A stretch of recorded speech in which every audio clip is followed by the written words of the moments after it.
All right, film geeks, today's class is all about Elemental. Has Pixar redeemed itself? Let's talk about it.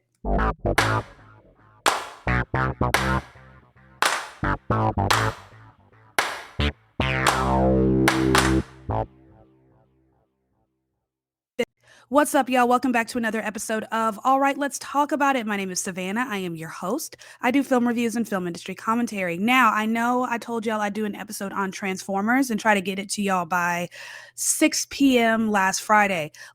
Hear me out. So, for those who don't know, I did VBS last week. VBS is Vacation Bible School. For those who don't know, it's what a lot of churches do at the beginning of the summer, right after school gets out, for their youth. And when I say youth, I'm talking about their fifth grade and under.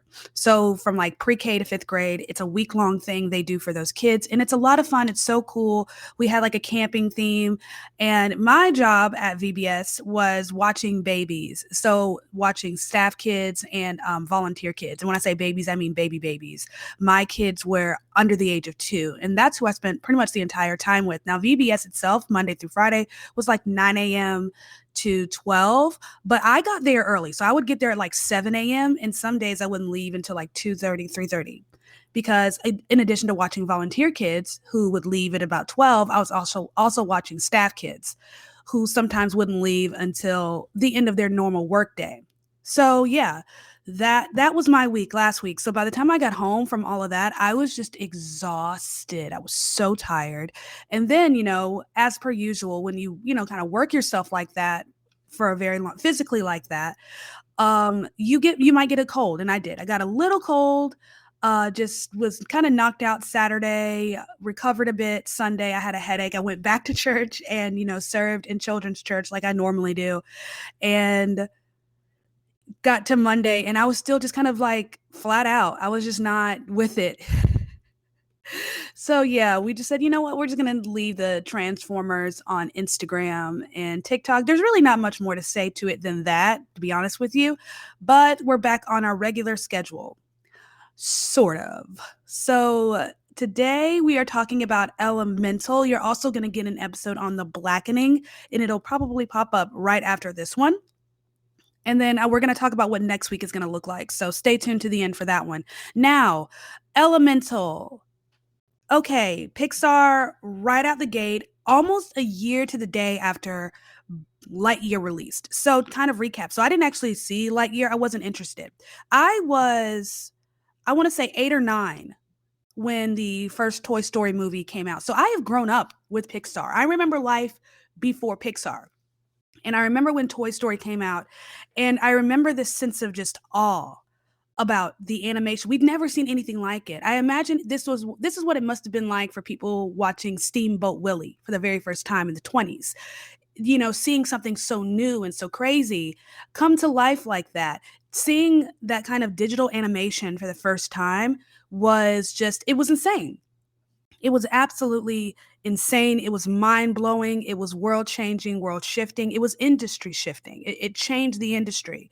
There was no going back after that, unfortunately, because once Toy Story came out, the kind of notion of 2D animation started to die out. Now, Disney tried to bring it back, kind of a nostalgic effort for The Princess and the Frog, but I think part of that was to prove a point.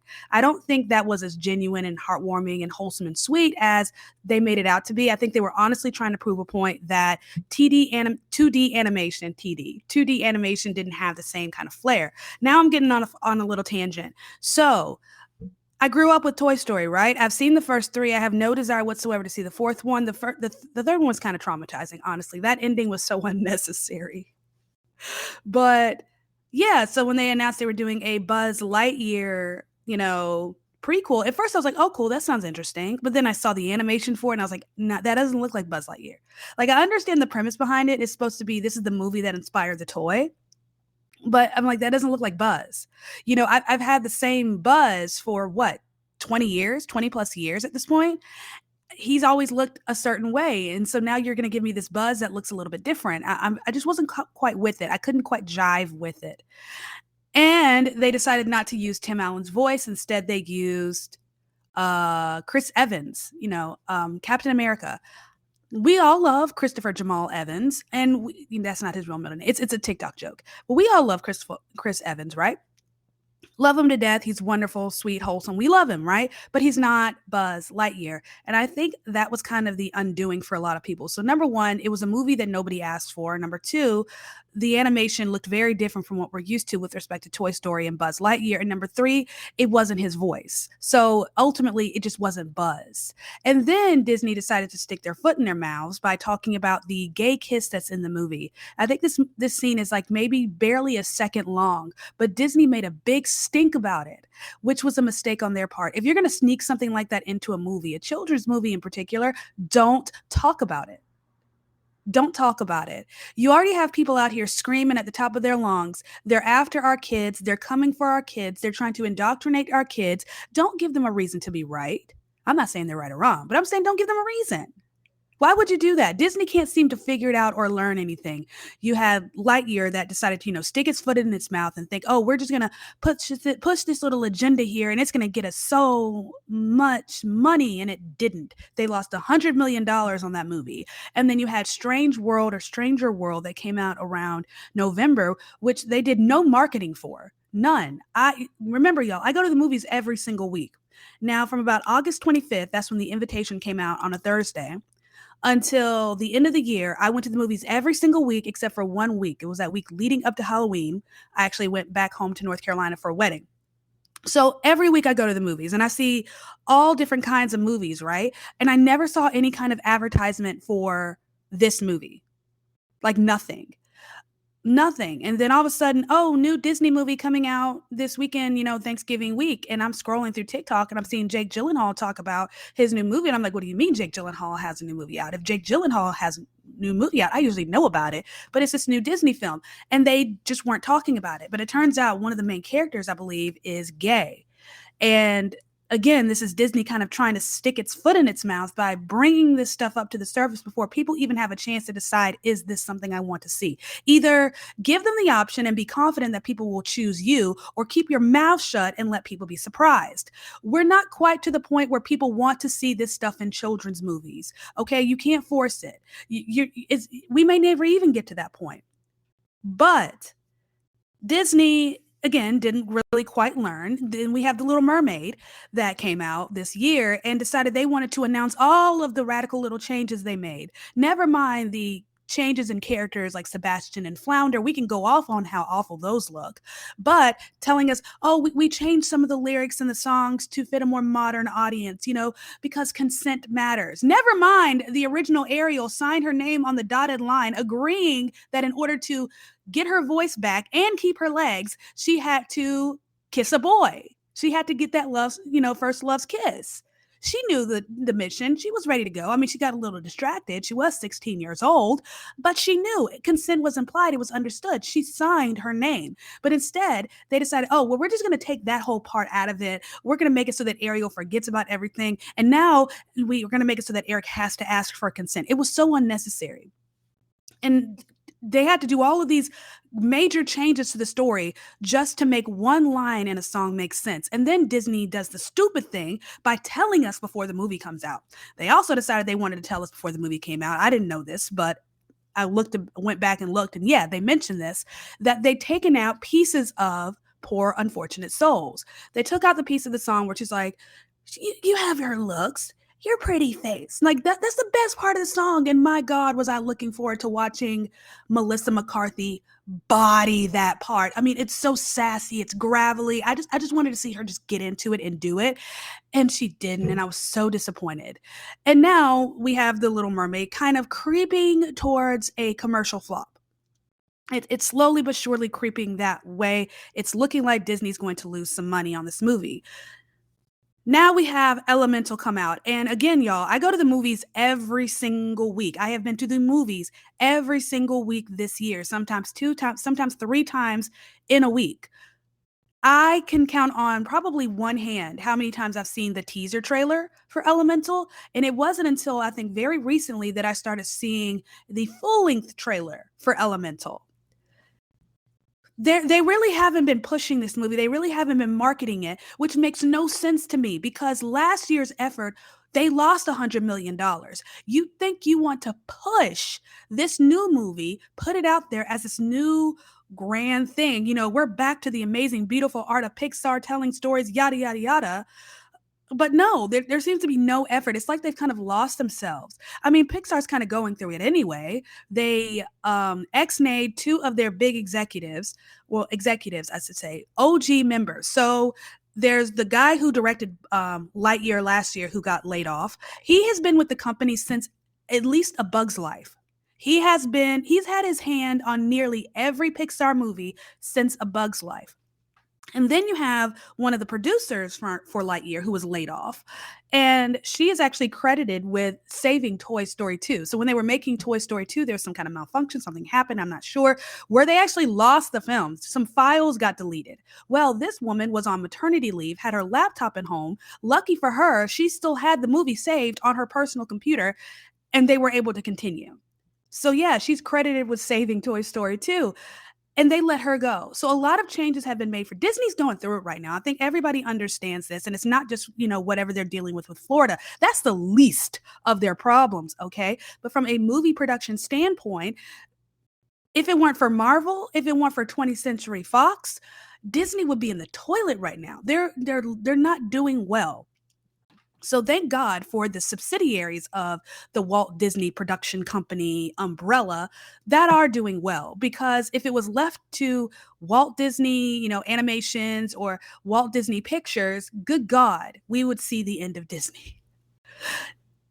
But now Pixar, which used to be a guaranteed moneymaker, which used to be a guaranteed award winner, is not doing it's not doing that anymore. Lightyear was just such an anomaly, the way it just kind of flopped, the way it just kind of just didn't, there was no momentum once it came out into theaters. And now you have Elemental, which is gorgeous on all accounts. We're going to talk about it, I swear. They're not pushing it. There's no effort. I don't understand this. And I've noticed this a lot with some movies over the last year, where you'll have a movie that's just incredibly amazing and great, and yet the studio has no confidence in it. The movie that comes to mind is a movie called Breaking with John Boyega, based on a true story, something that happened in Atlanta, came out last summer. Incredible movie.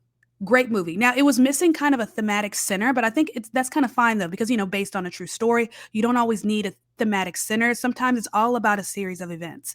But the movie was incredible. It was so good. John Boyega honestly should have gotten Oscar recognition for that role, but the studio did not stand behind him, nor did it stand behind the film. There was almost no marketing for it. If I didn't go to the movies as much as I do, I never would have heard about it.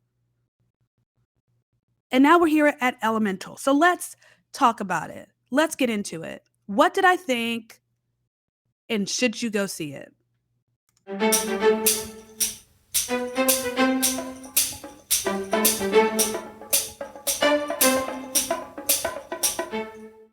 Elemental. So what is it about? I've had I do my TikTok and my Instagram review, whatever, right? And I've had a couple people say, they read the plot and it didn't quite make sense. I'm not sure what did or didn't make sense. That sounds mean when I say it. I'm just not sure where they were coming from. But the movie's kind of loaded. The plot is very much loaded, and we're going to talk about what all that means. So what is this movie about? This movie's about Ember Lumen, who is a fire element. She lives in Element City, where fire, water, land, and air elements all live together. Her and her family live in Firetown. Now, Firetown kind of reminded me of like a Chinatown. Very much a Chinatown. I think that was, if I had to guess, I'd say that was the inspiration behind it. And they own their own little store kind of / restaurant where they sell different goods and snacks. And her parents are immigrants. So she's, first generation elemental or whatever the, demonym for it is. And living the American dream, wanting a better life, and, creating a legacy for their daughter, Ember. And she's dreaming of the one day where her father will retire and he will leave the store in her hands. He keeps saying, when you're ready, when you're ready, when you're ready. And she's always trying to prove herself to be ready, but her temper keeps getting in the way. She has these explosive episodes anytime she interacts with a customer or, learning how to connect with people. Very much this girl with kind of a I can do anything independent kind of attitude. It took me a minute to kind of get to liking her, but we'll get to that in a minute. Now, this building's old. She's got a temper. And because of her temper, she ends up busting some pipes, letting in water into the building, which is not good because, again, this is Fire Town. These are all fire elements. The last thing they want to do is get in touch with water.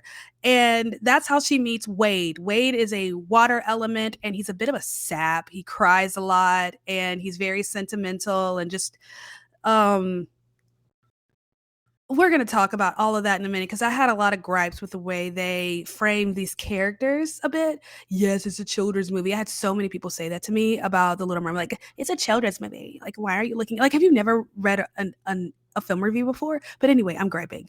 So they meet and it turns out he's a city inspector, and while he's there sad, he's like, oh no, I have to write citations because of the pipes and the system, and oh my gosh, he did all of these renovations without a permit, and so now he has to turn in all these citations to City Hall, and her shop might get shut down, but then he's kind of confused like how he ended up there in the first place. Turns out there's this big leak that's coming from somewhere, and that's why he was kind of sucked into the pipe in the first place, because he's been trying to investigate where this leak is coming from. And she ends up making a deal with some big boss lady named Gail, who is a cloud.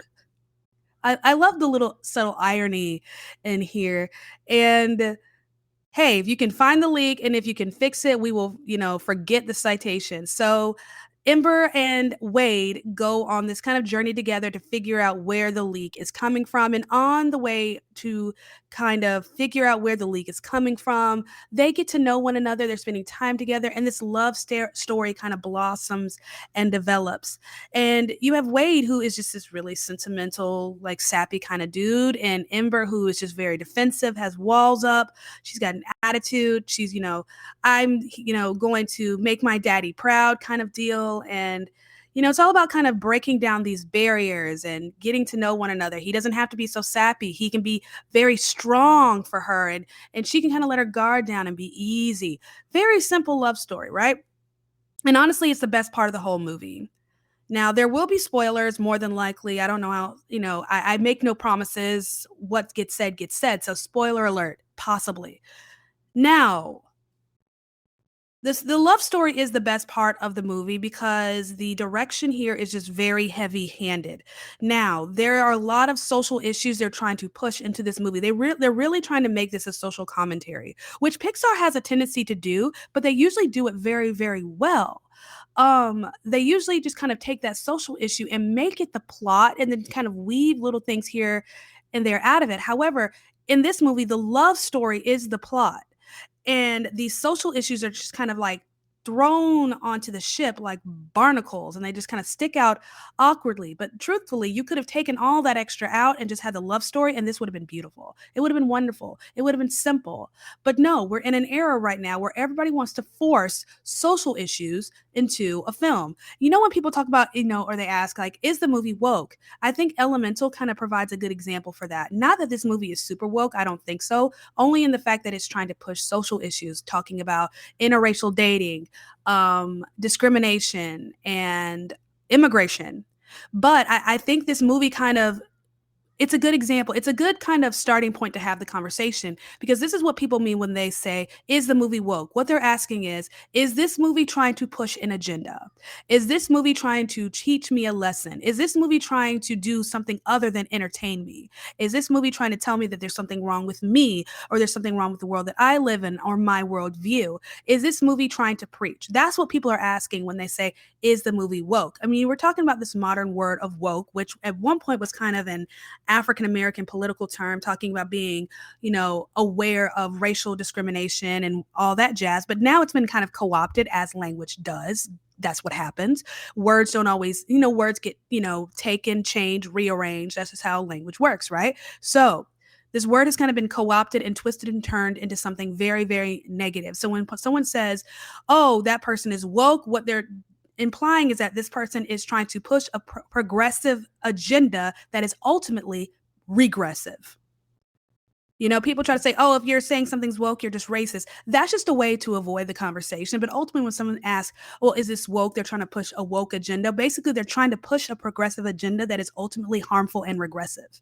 That's what people are saying. That's where that comes from. But I think Elemental is a good way to have that conversation about woke agenda, woke ideology in film.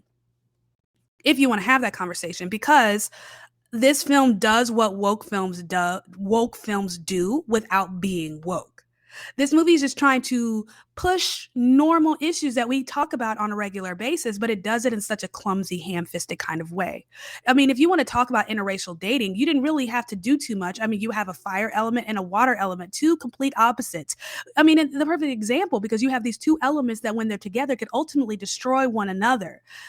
I think that speaks for itself. You don't have to do anything with that. Just tell the story. But then you want to kind of push in this issue of immigration, which is just such a weird little plot point that doesn't last very long. And it's annoying. But they're trying to make it important and it just doesn't work. The same thing with discrimination. Now we see that early on in the beginning. And it makes sense in the beginning to see, oh gosh, that's so unfair. But then they keep trying to shove it in.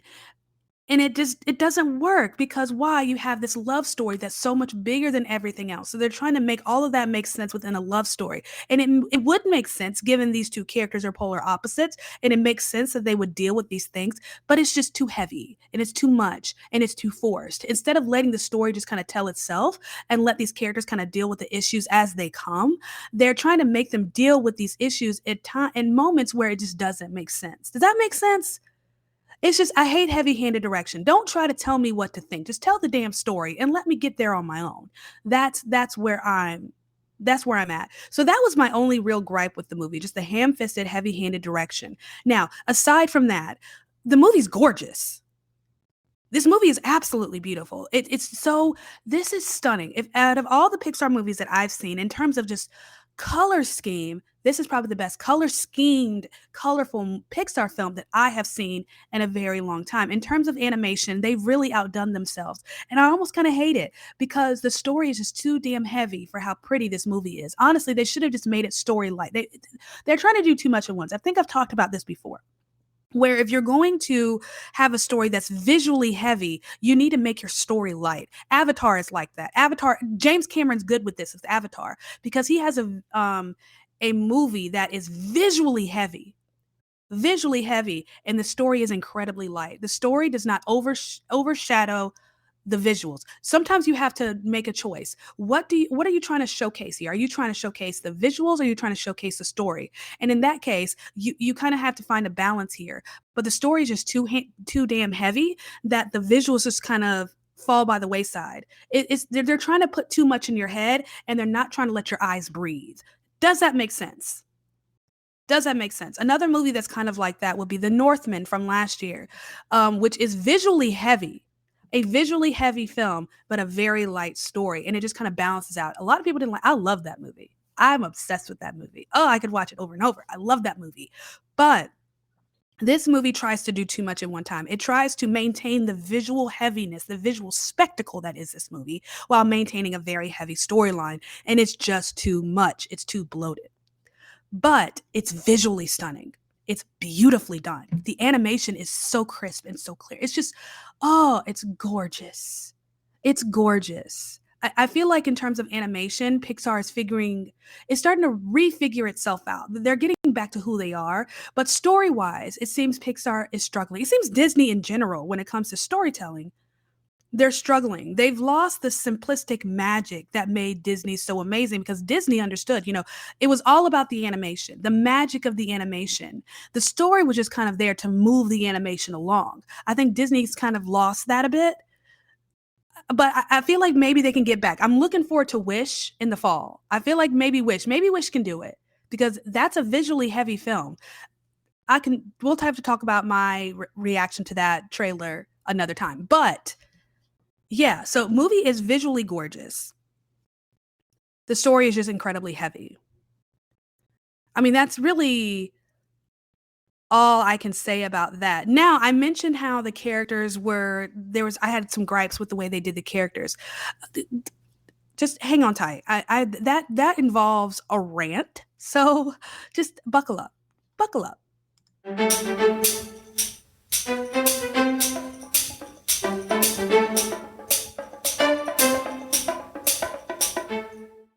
Okay, so this rant is not going to take super long, but I'm just kind of sick of seeing this in movie. I'm really sick of the way men and women are being portrayed in film. I'm sick and tired of seeing women being portrayed as hyper masculine and then trying to push that on me as if that's a good thing. As a woman, now here's the thing: you have a different language with respect to masculinity and femininity. It all depends on the context of the conversation, right? What are you talking about? Are you talking about the way women dress? Are you talking about the way women be, are you talking about behavior?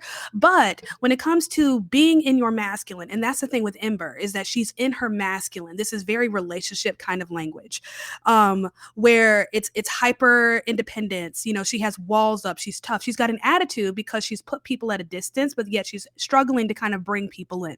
This is a woman in her masculine, and usually that's a sign that a woman is kind of just not healthy.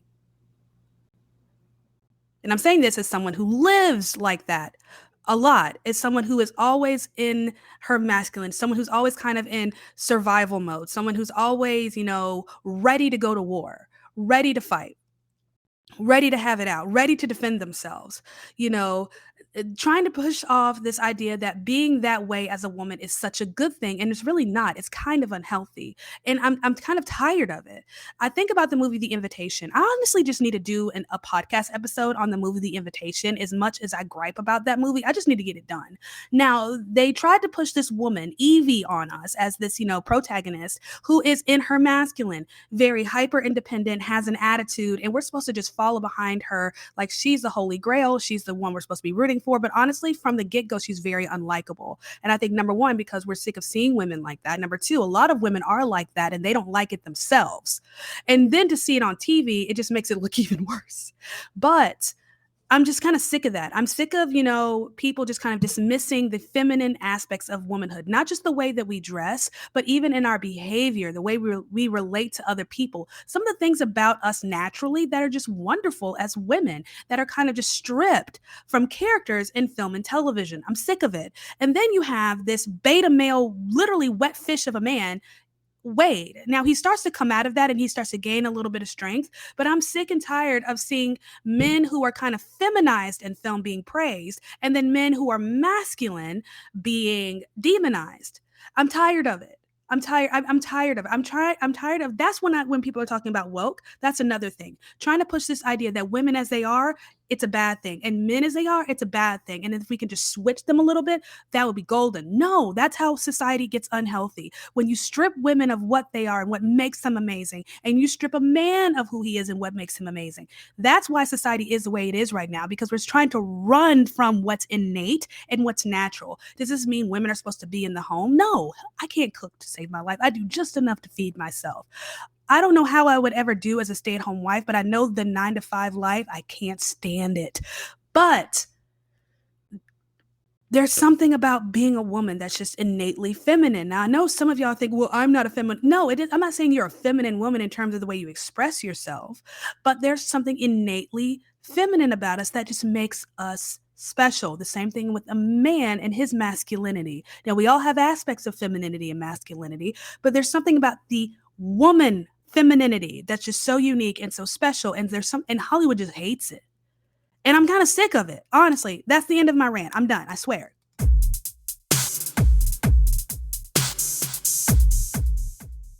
I'm charging you all who listen to this to help me come up with a name for this little piece of the podcast. So I proposed a question on my Substack last night, right before I saw Elemental, asking parents, what are the questions you want answered before you buy a movie ticket or rent a movie, because I've been doing these movie reviews for quite a while now, and I always get questions from parents asking, is this appropriate for my kid? Is it inappropriate? How would a 5-year-old enjoy this? Stuff like that. But truthfully, because I am a singleton, I don't have children, this is not something I regularly think about, but I do want to be a resource for my audience, because a lot of my audience are, conservative married families with children. So this is stuff that matters to them. And a lot of the content that I do push is helpful for parents, I think anyway. At least that's what they tell me.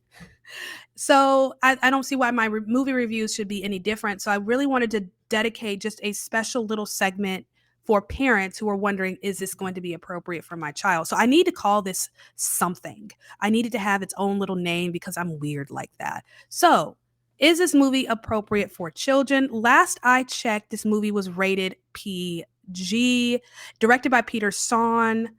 Yep, it's PG for thematic elements, some peril, brief language, voiced by Leah Lewis, Mamadou Athie. I'm pretty sure I mispronounced my name. I apologize, sir. And Peter Son, if you don't know, directed The Good Dinosaur. He also directed a Pixar short called Partly Cloudy. So he's very familiar with the Pixar culture and the Pixar culture for as long as I've known. Because remember, I have grown up with Pixar. I remember life before Pixar. Is that they've always had very colorful, beautifully animated films that are great for families, great for children. Yet they tend to carry, kind of heavy storylines, something that's um relatively universal, something that both adults and children can relate to, yet it's presented in a way that a child can ingest it properly. And it's going to do what it does. So, you have Toy Story, which talks a lot about, rejection and change and, losing things and stuff like that. And, not feeling as important and self confidence, stuff like that. Stuff that kids can relate to, but it's not so heavy handed. It's not, pushed to them in a way that they couldn't understand. It's told in a way that they can understand. Pixar's been very good at that. Now, Pixar's been on the struggle bus the last 2 years with Lightyear, and now we're waiting to see how Elemental does. This story, I think, is part of that struggle from Pixar because, again, like I said, it's visually beautiful. I think it's visually stimulating enough for a child, but the story is just so overloaded and bloated with the pushing of these social elements: racism, discrimination, immigration, interracial dating. So some of that a kid's not going to care about. A big question that I got from parents is like, will my 5-year-old or will my, 4-year-old be able to sit through this? Honestly, I don't know. Now, if you ask me about Super Mario Brothers, yeah, your kid could totally sit through that. Little Mermaid, it depends. Can your child sit for 2 hours and 15 minutes? I don't know. But this movie, because the story is so overloaded and bloated, I'm not exactly sure how your kid will respond. The movie's not relatively long. It says it's about an hour and 50 minutes, but it's a little bit shorter than that. I would say we're a little bit shorter than that. So it's long enough for your kid to sit through. It's colorful enough to keep their attention. The characters themselves are animated and bubbly and engaging enough for them to really just kind of, follow their journey. But in terms of the story, I think it really depends on the maturity of your kid, whether they're going to like really take it in or it's going to go over their heads. Either way, it makes good table conversation at McDonald's when the movie is over. God, I miss those days. I just had a whole flashback. But anyways, so yes, the subject matters themselves are very kind of adult matters, things that kids really don't think about too much unless your kid is, the child of an immigrant. Then that's something they can directly relate to, right? Or, your child is biracial or your child is dating someone or interested in dating someone who is of a different race. So unless it's something like that, it might go over your 5-year-old's head. But they're going to be enamored by how just gorgeously beautiful this movie is. I think I was, and I'm very much a child at times. Now, in terms of language, because it does say, a little bit of language, there's no bad words in the movie, but there are some kind of insinuations, a little innuendos that are kind of cute that would make your child laugh. So instead of saying, ass, they say ash, sitting on your lazy ash. It's funny. It's funny, and I think your kid would probably get a laugh out of it, but it's up to you, the parent, to decide is that appropriate or not for your kid. But it's such a minor thing. I don't think that should be a reason to say, I'm not going to see this movie. Now, in terms of violence, there's no violence. There's no fighting or anything like that.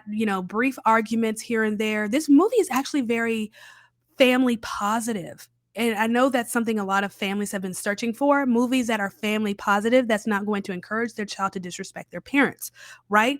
And this movie especially is very dad honoring.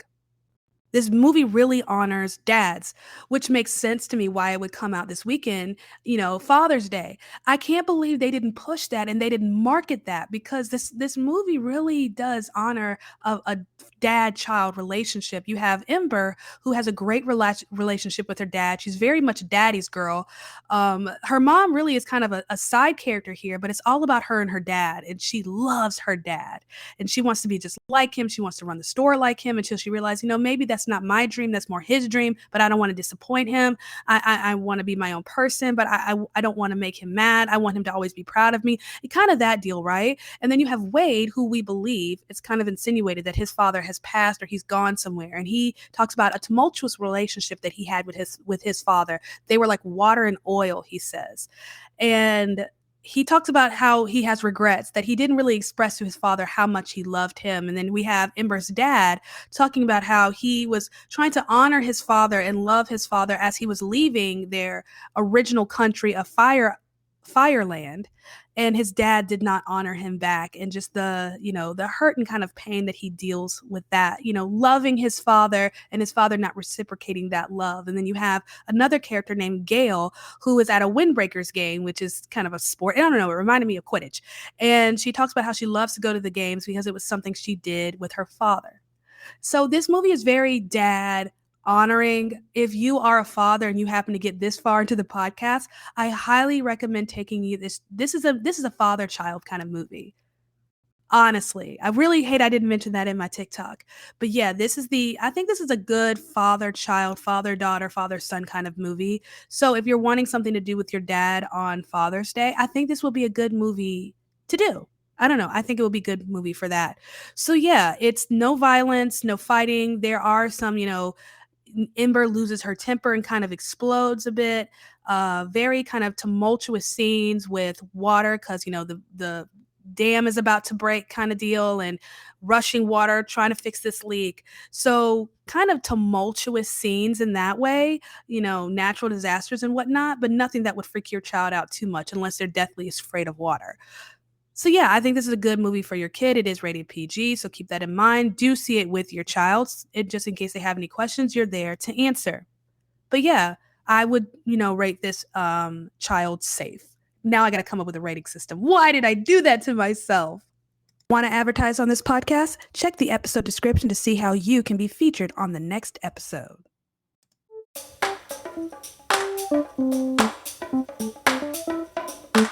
Thank you so much for listening to me rant and rave about Pixar's latest Elemental, directed by Peter Sohn. So just to kind of wrap it up, the story is overloaded and a little bloated, ham-fisted, heavy-handed direction, but it's visually stunning. And I think it's great for kids and families, especially for dads who are looking to do something with their kids. So what's coming up? We have The Blackening, which will be coming up right after this. I saw this right after. Literally, I didn't leave the movie theater. Actually, I did. I walked across the street, got Subway, then went back. But it was all in the same parking lot. So yeah, it was a fun little afternoon yesterday. So The Blackening will be coming up right after this. I'll go ahead and mention this here and also in The Blackening because I imagine that these two different podcasts are going to attract two different audiences. So next week is going to be a little weird. I'm actually going out of town. For those who don't know, if you're brand new, I live in the city of New Orleans. I have friends who live in Oklahoma. So I'm actually driving up to see them on Tuesday, and I'll be there until Saturday. I'll leave and I'll come back Saturday. So there will be no episode tomorrow. June is so weird, y'all, but June has been such an exciting movie month. What I'm kind of hoping will happen this weekend is at some point I'll see The Flash, and maybe I can give you a midweek episode or even a Friday episode.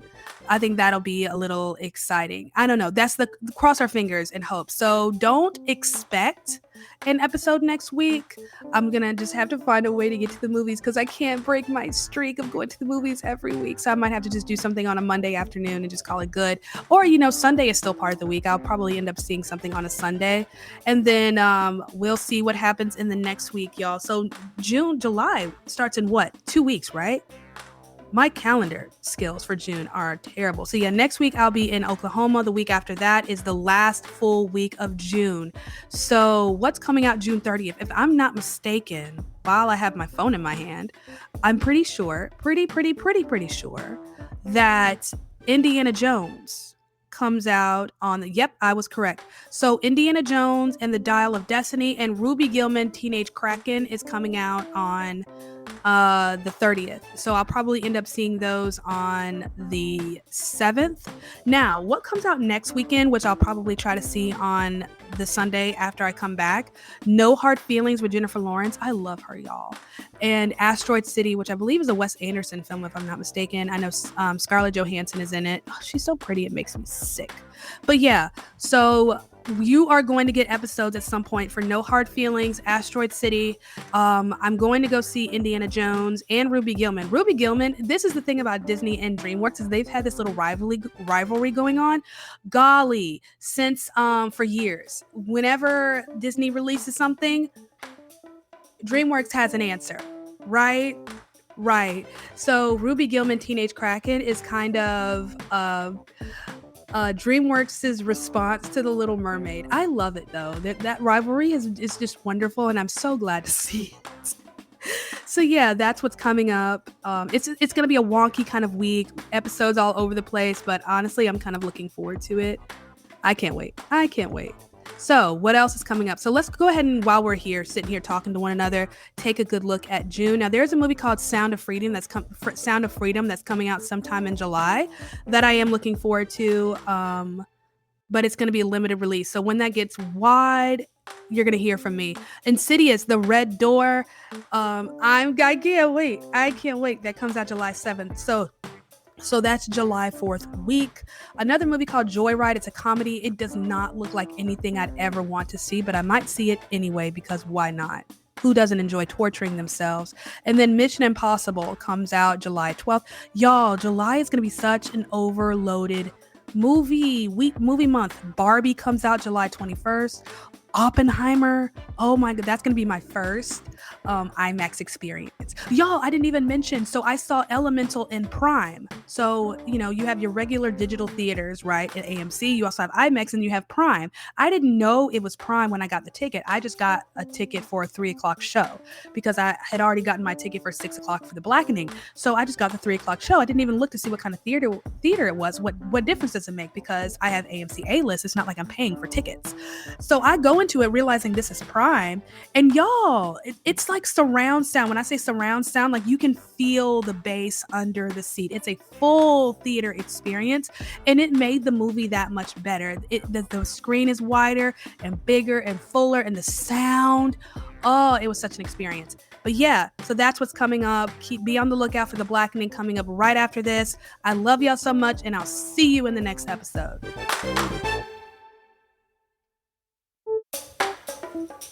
Thank you.